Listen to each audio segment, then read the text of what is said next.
Hello बच्चों, आज हम पढ़ेंगे फर्स्ट लेसन केमिस्ट्री 10th का first lesson chemical equation. Chemical equation पहले हम जानते हैं। चलो, केमिकल इक्वेशन होता क्या है। A chemical equation link together the substances which react with the new substances. हाँ बच्चों, द केमिकल इक्वेशन विच क्या करता है, टुगेदर द सब्सटेंसेस मीन्स आपके पास जैसे हाइड्रोजन, ऑक्सीजन, ये सब क्या हो गए आपके पास सब्सटेंसेस। ये क्या करेंगे, रिएक्ट करके क्या बनाएंगे, आपका फॉर्म करेंगे। तो फॉर्म क्या होता है, आपके पास प्रोडक्ट होता है। और there are two types of chemical equation. First है आपके पास सिंबल इक्वेशन एंड सेकेंड है आपके पास क्या, वर्ड। तो फर्स्ट है आपका वर्ड इक्वेशन एंड सेकेंड हो जाएगा आपके पास क्या, equation. Word equation and second है आपका क्या, सिंबल इक्वेशन। अब वर्ड से आपको पता चलता है क्या कि जैसे हम बोलते हैं hydrogen plus oxygen equal to क्या है आपके पास वाटर, एंड बोलेंगे मैग्नीशियम एंड ऑक्सीजन रिएक्ट किए तो आपके पास बना क्या, मैग्नीशियम। तो इनको जब वर्ड के सीधा लिखा जाता है, जैसे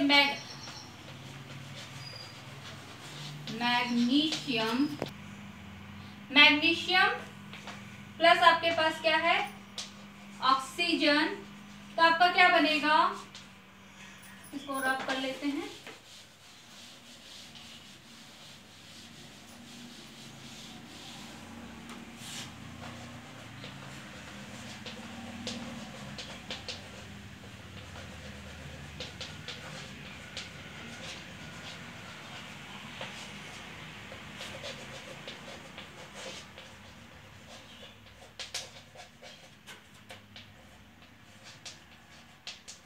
ऑक्साइड, तो magnesium plus oxygen equal to magnesium oxide. तो इसको क्या कहा जाएगा, वर्ड इक्वेशन। ये क्या बना आपके पास, वर्ड इक्वेशन। अब इसको हम कर देते हैं सिंबल में। तो सिंबल में आपको पता है मैग्नीशियम के लिए क्या सिंबल दिया जाता है, Mg। तो हम लिखेंगे क्या, Mg। और प्लस ऑक्सीजन के लिए क्या लिखा जाता है, O। लेकिन हमेशा ऑक्सीजन क्या होता है, मॉलिक्यूलर स्टेज में होता है। क्या होता है, मॉलिक्यूलर स्टेज में, यानी O2 इसमें रहता है। उसके बाद इसको लिखेंगे क्या, मैग्नीशियम ऑक्साइड, तो MgO। ठीक है। अब ये क्या है आपके पास, अनबैलेंस्ड है। दिख रहा है आपके पास कि मैग्नीशियम एक है मैग्नीशियम तो बैलेंस है, लेकिन आपके पास क्या है, ऑक्सीजन यहाँ 2 है, यहाँ ओनली सिंगल 1 है। तो ये क्या हो गया आपके पास, अनबैलेंस। तो फिर से आपके पास सिंबॉलिक इक्वेशन क्या हो जाएगा, 2 टाइप्स हो जाएंगे। कैसे, एक हो जाएगा आपके पास स्केलेटन और दूसरा हो जाएगा बैलेंस इक्वेशन, यानी कि स्केलेटन इक्वेशन एंड बैलेंस। तो अब इसको हम क्या करेंगे, बैलेंस कर लेते हैं। Mg plus O2 MgO, balance करेंगे क्या, 2 को, ऑक्सीजन को। तो हमेशा क्या होगा आपका लेफ्ट साइड में, यहाँ ऊपर, यानी कि इस साइड के बगल में, फर्स्ट में यानी कि ऊपर लिखा जाता है। इस साइड नहीं लिख के, यहाँ पे यानी 2 लिख के हम इसको बैलेंस नहीं करेंगे, ये गलत हो जाएगा। ये फार्मूला के लिए केवल बैलेंस करते हैं, यहाँ किसके लिए करते हैं, फार्मूला के लिए। और सामने लिख के क्या करेंगे हम इसको अब यहाँ तो ऑक्सीजन बैलेंस हो गया आपके पास, 2 ऑक्सीजन एंड 2 ऑक्सीजन। लेकिन यहाँ क्या है, अब आपका मैग्नीशियम क्या है, अब 2 हो गया इधर, और इधर कितना है 1, तो यहाँ फिर से सामने 2 लगा दीजिए आप। तो ये क्या हो गया आपके पास, बैलेंस इक्वेशन, और ये क्या हो गया आपके पास, स्केलेटन इक्वेशन कहेंगे, और ये क्या है आपके पास, वर्ड इक्वेशन भी कर सकते हैं। समझ आ गया आपको। हाँ बच्चों, a chemical equation is the symbol representation of a chemical reaction and is made more informative by mentioning the state of the reactant and product along with their formulas। यानी कि इस प्रकार से यदि उसके फार्मूलाज के साथ, उसके सिंबल के साथ हम क्या कर दें, मेंशन कर दें स्टेट का, तो वो क्या हो जाएगा, और ज़्यादा क्या हो जाता है, इंफॉर्मेटिव हो जाता है। अब कैसे इंफॉर्मेटिव होगा, देखिए, जैसे कि एस लिखा देखा होगा आपने, एस लिखा रहता है। एस मीन्स है आपके पास सॉलिड, यानी कि आपके पास रिएक्टेंट है चाहे प्रोडक्ट है, उसके साथ में लिखा रहेगा, जैसे आपके पास लिखा है मैग्नीशियम और उसमें लिख दिया उसने एस। इसका मतलब क्या हुआ, ये कौन से स्टेट में है, उसका स्टेट पता चल गया आपको कौन सा स्टेट है, ये सॉलिड स्टेट है ना। आपका क्या हो जाएगा, सॉलिड से। जैसे हम लिखेंगे H2O, तो H2O कौन सा है आपके पास, लिक्विड, तो उसके बगल में क्या लिख देंगे, L। तो इससे क्या पता चलेगा आपका कौन से स्टेट में है, ये लिक्विड स्टेट में। जैसे गैस है तो आपके पास हाइड्रोजन, नाइट्रोजन, ऑक्सीजन, तो इनके लिए क्या हो जाएगा आपके पास, G।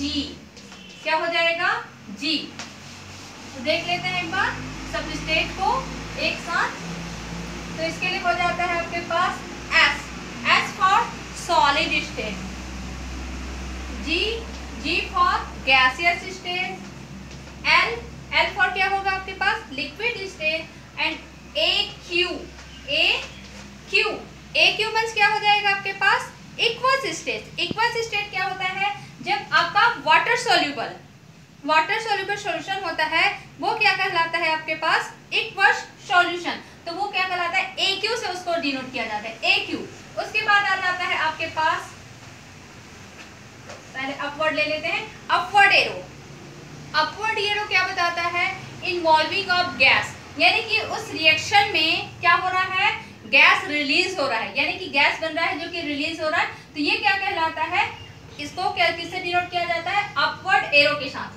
अब होता है आपके पास डाउनवर्ड एरो, तो डाउनवर्ड एरो क्या बताता है आपके पास, प्रेसिपिटेशन फॉर्मेशन को बताता है, प्रेसिपिटेशन के फॉर्मेशन को बताता है। तो जब हम रिएक्शन करते हैं रिएक्टेंट में, तो जब आपका प्रेसिपिटेट क्या होता है, फॉर्म होता है, तो उसके बगल में क्या किया जाता है, इस प्रकार से डाउनवर्ड एरो लगा के उसको डिनोट कर देते हैं, जिससे पता चलता है इसमें क्या प्रेसिपिटेशन का फॉर्मेशन हो रहा है। उसके बाद आता है आपके पास सिंगल टावर्ड एरो, जैसे कि ये किसके बीच में लगेगा, रिएक्टेंट और प्रोडक्ट के बीच में लगाते हो ना, जैसे कि हाइड्रोजन प्लस ऑक्सीजन या मैग्नीशियम प्लस ऑक्सीजन, एक एरो करके लिखोगे क्या, मैग्नीशियम ऑक्साइड लिखोगे आप। तो ये क्या बताता है, इनरिवर्सिबल रिएक्शन,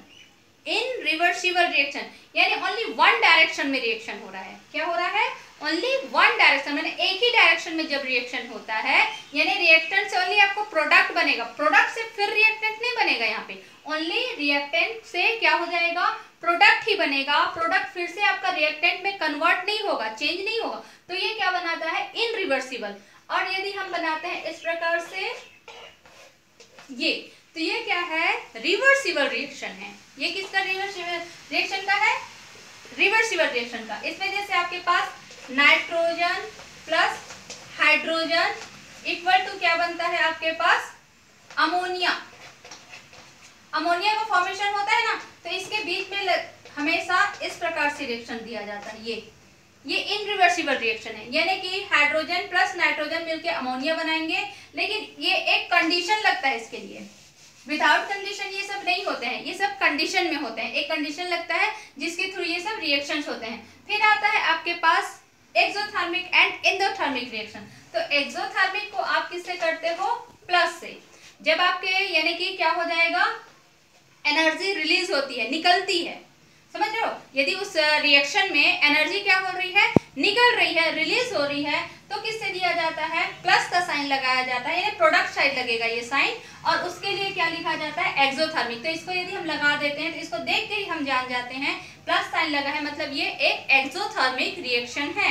तो फिर आपके सेकेंड होगा एंडोथर्मिक मतलब वो क्या होगा, वो रिएक्शन में क्या होगा, एब्जॉर्ब होगा, एनर्जी क्या हो जाएगी, एब्जॉर्ब होगी, हीट एब्जॉर्ब होगी। तो वो रिएक्शन क्या कहलाएगा आपके पास, एंडोथर्मिक रिएक्शन।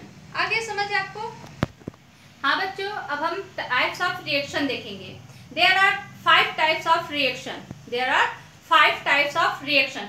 तो फर्स्ट है आपके पास कॉम्बिनेशन रिएक्शन, सेकेंड है आपके पास डीकम्पोजिशन रिएक्शन, थर्ड होता है डिस्प्लेसमेंट, उसी का मतलब 2 टाइप्स हो जाते हैं, तो उसका होता है डबल डिस्प्लेसमेंट, और फिर फिफ्थ में नंबर पे आता है आपके पास रिडॉक्स रिएक्शन। तो फर्स्ट हम देखते हैं combination reaction.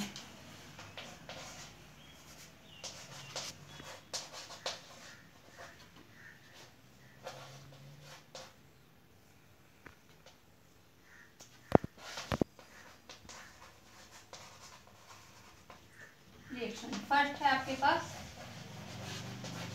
Combination reaction, combination reaction. Combination word से आपको क्या समझ आ रहा है? कॉम्बिनेशन मतलब कंबाइन करना, है ना? इसका मतलब क्या हुआ? कंबाइन करना।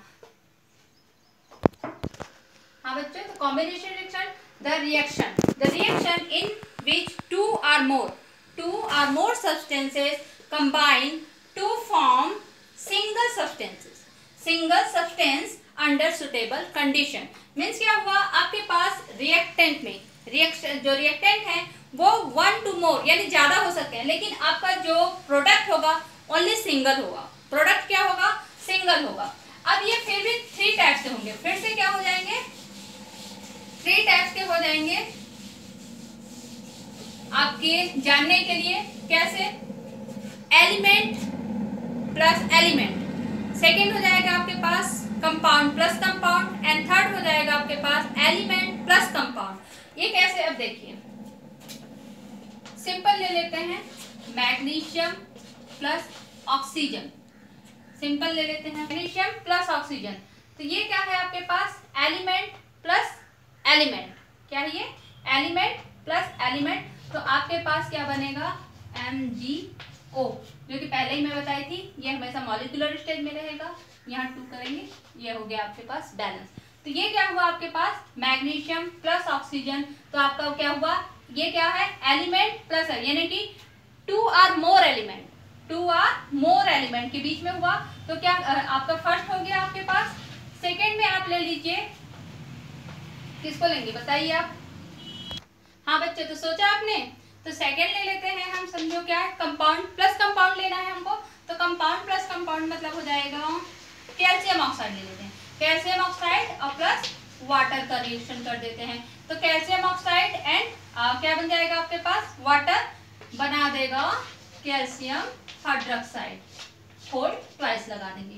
तो देखिए बच्चों, ये बैलेंस है। कुछ इक्वेशन दे, हाँ ये भी ध्यान रखिएगा, कुछ केमिकल रिएक्शन, तो बच्चों कुछ इक्वेशन अपने में खुद ही बैलेंस होते हैं, उनको हमको बैलेंस नहीं करना पड़ता। देखिए आप, कैल्शियम ऑक्साइड है और आपके वाटर है, यानी कि H2O। तो यहाँ पे हो गया कैल्शियम 1, ऑक्सीजन इधर एक है, ये दोनों मिलके क्या हो जाएंगे? 2 ऑक्सीजन है आपके पास, है ना? क्योंकि रिएक्टेंट साइड है तो 2 ऑक्सीजन हो गए और 2 हाइड्रोजन। तो ये होल ट्वाइस जो लगा है ये, तो ये 2 इसके साथ है और इसके साथ भी है, जानते हो ना? क्योंकि ब्रैकेट के बाहर का क्या होता है? मल्टीप्लिकेशन बोला जाता है। तो ये क्या हो गया? 2 ऑक्सीजन और 2 हाइड्रोजन। तो ये आपका क्या है? खुद ही बैलेंस है। तो ये हो गया आपके फर्स्ट हो गया क्या? Element plus element. सेकेंड हो गया आपका क्या? Compound plus compound. अब हम थर्ड देखेंगे क्या? Element plus compound. तो हम ले लेते हैं क्या? जिंक प्लस HCl, ठीक है ना? तो ये जिंक हो गया क्या आपके पास? एलिमेंट, और ये क्या हो गया आपका? कंपाउंड है। क्योंकि 2 मॉलिक्यूल्स, अलग अलग मॉलिक्यूल्स जब मिलते हैं तो मैंने बताया था कि क्या बनते हैं आपके पास? कंपाउंड। तो ये दोनों रिएक्शन करके क्या बनाएंगे? जिंक क्लोराइड और प्लस हाइड्रोजन गैस। अब देखो इसके बगल में आप लिख सकते हो क्या? इस प्रकार से, जो अभी हम लोग बोले थे ना सिंबल, तो ये सिंबल अपवर्ड एरो लगा देंगे। इससे क्या पता चलेगा कि इसमें से हाइड्रोजन गैस क्या हो रही है? रिलीज हो रही है ना? और ये बन गया आपके पास जिंक क्लोराइड। तो आपके पास देखो अब इधर कितना है? क्लोरीन 2 है और हाइड्रोजन भी 2 है। तो यहाँ पे क्या करेंगे हम? 2 लगा देंगे। तो आपका ये क्या हो गया? बैलेंस हो गया। तो ये क्या है आपके पास? Combination reaction. तो फर्स्ट हो गया आपके पास एलिमेंट प्लस एलिमेंट, सेकेंड हो गया कंपाउंड प्लस कंपाउंड, और थर्ड हो गया एलिमेंट प्लस कंपाउंड, ठीक है? हाँ बच्चों, अब सेकेंड है आपके पास डीकम्पोजिशन रिएक्शन। ये जस्ट अपोजिट है, इसको जान लीजिए कि एक क्वेश्चन में भी आता है कभी कभी, आपके नॉलेज में होना चाहिए कि डीकम्पोजिशन और आपके पास क्या? कॉम्बिनेशन एक दूसरे के क्या है? अपोजिट है। उसमें क्या होता है? रिएक्टेंट में आपके पास 2 सब्सटेंसेस होते हैं ना, मोर देन 2 सब्सटेंसेस। तो और क्या होता है? प्रोडक्ट 1 रहता है, सिंगल प्रोडक्ट, सिंगल सब्सटेंस बनते हैं। इसमें जस्ट अपोजिट होता है, सिंगल सब्सटेंस आपका रिएक्टेंट होता है और जो आपका प्रोडक्ट होता है वो 2 देन मोर होता है ना? तो आपके पास the reaction in which one single substance split मतलब क्या होता है? टूटना, है ना? तो split into 2 or more simple substances under suitable condition. यहाँ पे वेरी इंपॉर्टेंट है ये आपका सुटेबल कंडीशन। क्योंकि यहाँ पे 3 कंडीशन आपके लगेंगे, यहाँ पे आपके पास 3 कंडीशन लगेंगे। हीट फर्स्ट होगा आपके पास हीट, सेकेंड होगा इलेक्ट्रिक, एंड थर्ड में आ जाएगा आपके पास क्या क्या कहेंगे, सनलाइट कह लेते हैं या फोटो कह लेते हैं, आप जो भी कह लो। तो सनलाइट, तो ये फर्स्ट हो गया, ये सेकेंड, और ये हो जाएगा थर्ड।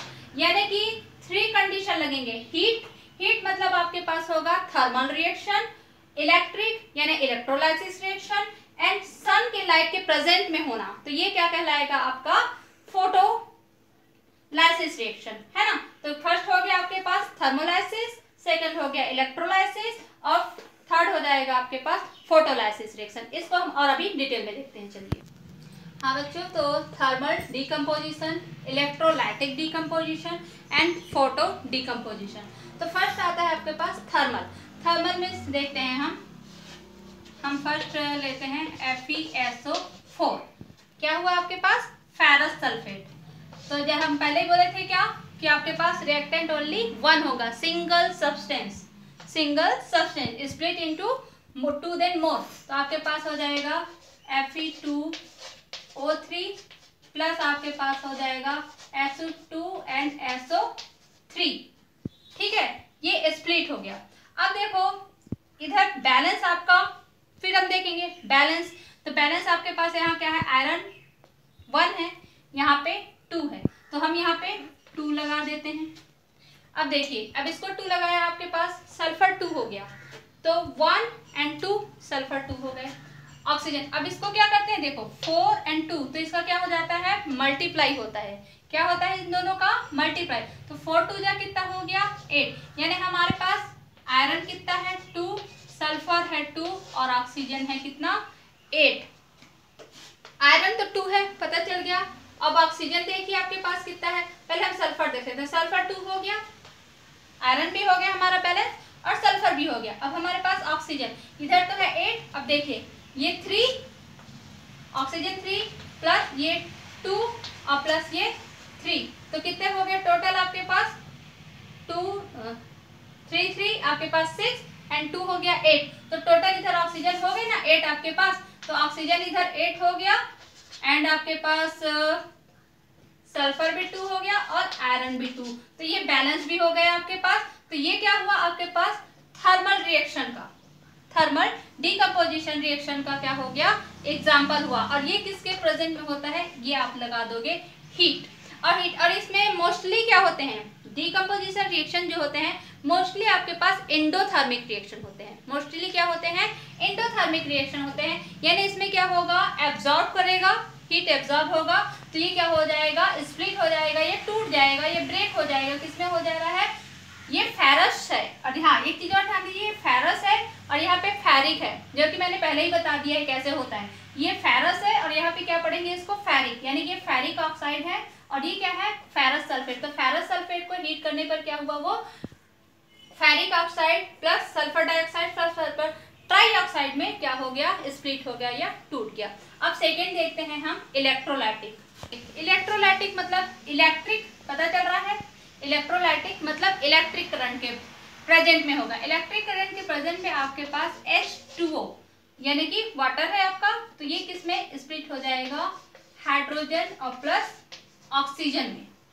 समझ आ रहा है आपके पास, ये क्या हो जाएगा, स्प्लिट हो जाएगा, टूट जाएगा आपके पास किसके प्रेजेंट में, इलेक्ट्रिक के, यानी कि इलेक्ट्रिक करंट दिया जाएगा। तो ये क्या हो जाएगा, हाइड्रोजन एंड ऑक्सीजन गैस अलग हो जाएंगे। तो अब इसको हम फिर बैलेंस कर लेते हैं, यहाँ लगा देते हैं 2 और यहाँ कर देते हैं 2। समझ आया, क्योंकि ऑक्सीजन का यहाँ सिंगल था और यहाँ पे 2 था, तो हमने क्या किया, यहाँ सामने 2 लिख के ऑक्सीजन बैलेंस किया। ऑक्सीजन बैलेंस करने पर हमारा हाइड्रोजन हो गया 4, तो यहाँ पे 2 लग के क्या हो गया, आपका हाइड्रोजन भी बैलेंस हो गया। तो ये किसका हो गया एग्जाम्पल आपके पास, इलेक्ट्रोलाइटिक डिकम्पोजिशन का। अब थर्ड में चले जाते हैं हम, photo decomposition. Photo decomposition means होता है कि सनलाइट के प्रेजेंट में, किसके प्रेजेंट में बच्चों, सनलाइट के प्रेजेंट में जो रिएक्शन होता है उसको बोलते हैं फोटो डिकम्पोजिशन। तो फोटो डिकम्पोजिशन का रिएक्शन है आपके पास सिल्वर क्लोराइड। सिल्वर क्लोराइड तो आपके पास हो जाएगा क्या, सिल्वर प्लस क्लोरीन। अब क्लोरीन आपका क्या होता है, मॉलिक्यूलर स्टेज में होता है, तो इसको UVLIGH लाइट लिखते हैं, और या कर लेते हैं H म्यू भी करते हैं। ठीक है, तो ये क्या बताता है आपके पास कि सनलाइट के प्रेजेंट में हो रहा है ना, सनलाइट के प्रेजेंट में। तो आपके पास इधर क्या हो गया, क्लोरीन 2 है, तो आपके पास यहाँ 2 लगा दोगे, और आप यहाँ 2 लगा के क्या करोगे, इसको बैलेंस कर लोगे। तो ये तीनों के हो गए। हाँ बच्चों, थर्ड आता है आपके पास डिस्प्लेसमेंट रिएक्शन। क्या है, डिस्प्लेस। डिस्प्लेस समझ आ रहा है, प्लेस से क्या कर देना, हटा देना। समझो इस चीज को पहले कि प्लेस, डिस्प्लेस मतलब उस जगह से, उस स्थान से हटा के अपना खुद उसका ले लेना। तो ये क्या कहलाता है, डिस्प्लेसमेंट रिएक्शन। और इसके लिए आपको जरूरी है, आपका रिएक्टिविटी सीरीज आप जरूरी लर्न कर लीजिएगा। रिएक्टिविटी सीरीज आप लर्न करोगे तो जो कौन सा एलिमेंट किसको डिस्प्लेस करेगा ये अच्छे से जान जाओगे। आपका पास होता है, आप रिएक्टिविटी सीरीज में जो ऊपर के एलिमेंट होते हैं वो अपने से नीचे वाले एलिमेंट को क्या करते हैं, डिस्प्लेस करते हैं, मतलब हटा देते हैं और उसकी जगह ले लेते हैं। तो ये क्या कहलाता है, डिस्प्लेसमेंट रिएक्शन। तो देखो, the chemical reaction in which one element takes the position or place of another element present in a compound। तो समझ आया आपको ना कि क्या हुआ, वो टेक प्लेस यानी कि उसका पोजीशन ले लेता है, तो ये कहलाता है। अब देखो, देख लेते हैं उसका एक दो आपके पास, तो कर लेते हैं हम। सबसे सिंपल है आपके पास आयरन और प्लस आपके पास कॉपर सल्फेट। तो कॉपर सल्फेट, तो अब ये पता होना चाहिए आपके पास कि जैसे आयरन कॉपर से क्या है, ऊपर है रिएक्टिविटी सीरीज में, इसलिए आयरन क्या करेगा, कॉपर को डिस्प्लेस कर देगा और उसकी जगह लेके क्या बना देगा आपके पास बना देते हैं FeSO4 और प्लस आपके पास कॉपर अलग हो जाएगा। और यदि यहीं पे मैं एल्युमिनियम कर दूं और फिर FeSO4 कर दूं तो क्या हो जाएगा, क्या बन जाएगा, एल्युमिनियम सल्फेट बन जाएगा। और ठीक है बच्चों, तो एल्युमिनियम के साथ इसका कर देते हैं, देखते हैं आगे इसका रिएक्शन। ऊपर में अच्छे से कर लेते हैं आपके पास FeSO4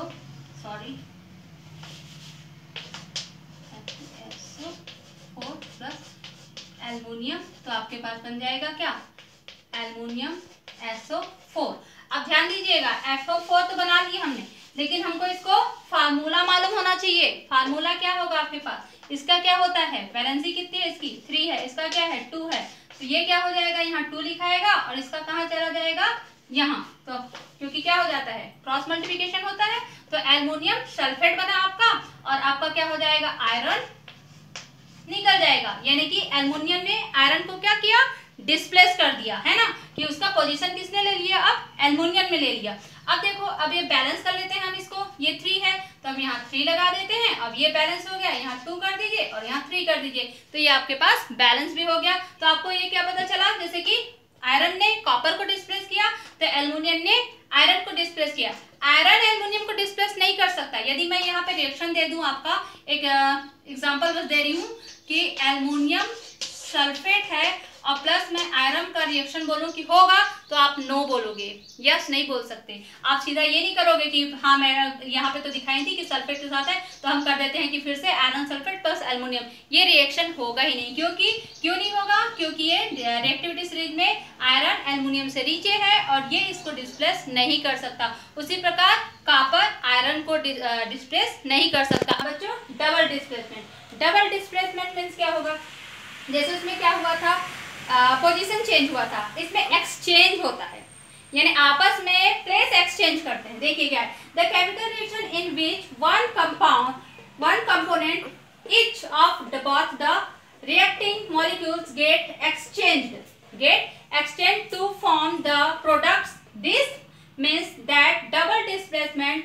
हैज टेकन प्लेस। समझ आ गया होगा आपको। इसका एक रिएक्शन दे देते हैं जल्दी से आपको। बेरियम क्लोराइड प्लस क्या ले लें आपके पास, सोडियम सल्फेट। ठीक है, सोडियम सल्फेट। तो ये क्या बनेगा आपका, देखिए अब क्या है इसमें, हाँ एक चीज और डाल लीजिए, जो आपके पास मेटल होगा, एलिमेंट होगा, वही आपके पास क्या होगा, एक्सचेंज होगा दोनों। तो आपके पास क्या बना लोगे आप, बेरियम सल्फेट बना लो और प्लस क्या कर दो, सोडियम क्लोराइड बना दो, है ना। और यहाँ पे 2 है, यहाँ भी 2 है, यहाँ सिर्फ 2 लिख दो, तो आपका क्या हो गया, ये बैलेंस भी हो गया, आपके पास रिएक्शन आ गया। और एक और इसमें भी हो जाएगा क्या, इसमें एक और जानने चीज है, ये प्रेसिपिटेशन रिएक्शन है, तो यहाँ इसके बगल में क्या लगा देंगे हम, इस प्रकार से डाउनवर्ड एरो लगा देंगे, जिससे पता चल जाएगा आपके पास क्या है, बेरियम सल्फेट एक क्या है, पीपीटी है, क्या है, एक पीपीटी है। तो बच्चों आप इसमें बहुत सारे दिए हुए हैं, आप जरूर पढ़ लीजिएगा, जो कि पीपीटी के बारे में बताएगा, एंड कौन सा कलर है ये भी आपको लर्न रहना चाहिए। तो barium chloride plus sodium sulphate, तो बनाए आपके पास क्या, barium sulphate plus sodium chloride. तो लास्ट रिएक्शन है आपके पास रेडॉक्स रिएक्शन।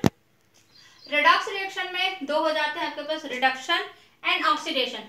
तो ये दोनों वर्ड से मिलकर ही बना है आपके पास रेडॉक्स रिएक्शन। कैसे, देखो RED रेड एंड OX का ऑक्स, ये दोनों को मिला दो तो आपको क्या बन जाएगा, रेडॉक्स रिएक्शन, है ना। RED रेड हो गया ना, रेड, और OX का क्या हो गया, ऑक्स, रेडॉक्स रिएक्शन। यानी कि रिडक्शन और ऑक्सीडेशन मिलाकर क्या बोलते हैं, एक साथ ये दोनों को रिएक्शन को बोला जाता है रेडॉक्स रिएक्शन। यानी कि इसमें दो रिएक्शन होते हैं, एक तरह से रिडक्शन रिएक्शन होता है और ऑक्सीडेशन होता है। रिडक्शन रिएक्शन में क्या होता है आपके पास, हाइड्रोजन एंड ऑक्सीजन इसमें ले लेते हैं, तो इसमें हाइड्रोजन का क्या होगा, गेन होगा, और ये ऑक्सीजन का गेन करेगा, ये ऑक्सीजन का लूज करेगा, और ये हाइड्रोजन को लूज करेगा। समझ रहे हो ना आप लोग, ये क्या किया, हाइड्रोजन गेन किया, ऑक्सीजन लूज किया। उसी प्रकार इलेक्ट्रॉन से भी चलता है, तो हम देख लेते हैं जल्दी से एक इसका एग्जांपल। तो हो जाएगा zinc oxide plus carbon equal to बन जाएगा जिंक प्लस कार्बन मोनोऑक्साइड। इसको क्या पढ़ा जाता है, कार्बन मोनोऑक्साइड। तो देखो इसमें क्या हुआ, जिंक में क्या हो गया, अब आपके पास इसमें क्या हुआ, ऑक्सीजन का लॉस हुआ ना, तो ये क्या कहेंगे हम, रिडक्शन रिएक्शन हुआ इसमें, है ना। और कार्बन में क्या हुआ है, ऑक्सीजन का गेन हुआ है ना, तो इसमें क्या कहेंगे, इसको ऑक्सीडेशन रिएक्शन हुआ। समझ आ गया आपको, reduction and oxidation reaction, gain हुआ, लूज हुआ। उसी प्रकार इसमें ऑक्सीजन गेन हुआ, हाइड्रोजन लॉस हुआ, तो ये जिंक ऑक्साइड प्लस आपके पास क्या बना, कार्बन। तो जिंक ऑक्साइड में का ऑक्सीजन कहाँ चला गया, कार्बन के पास, तो इसमें क्या हुआ, ऑक्सीडेशन रिएक्शन, यानी कि इस कार्बन में ऑक्सीडेशन रिएक्शन हुआ, है ना, कार्बन में। और एक तरह से इसका और एक डिटेल करेंगे अभी, और तो फिर हो जाता है रिडक्शन। तो यानी कि आप इतना ये भी करते हैं हम बच्चों, तो इसको क्या हुआ, कार्बन या कहीं कोक जो भी बोल लो आप, तो कार्बन क्या हो गया, यहाँ पे रिड्यूसिंग एजेंट हुआ, एजेंट बोल रही हूँ ध्यान रखना।